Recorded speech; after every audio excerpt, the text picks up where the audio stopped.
Håbets Hus, den Aarhus-baserede frikirke, som lader medlemmer bo i kirken, flytter.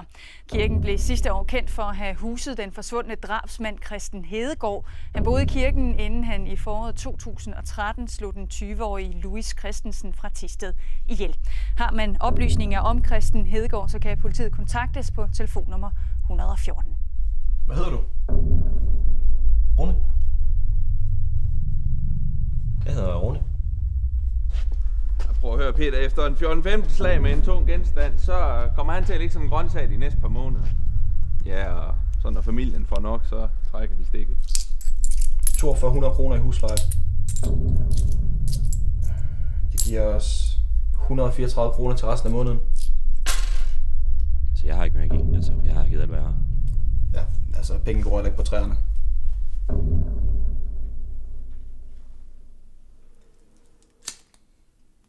Jo, det gør.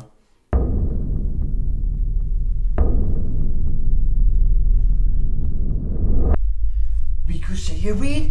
Hvorfor ikke tænkt på det noget før?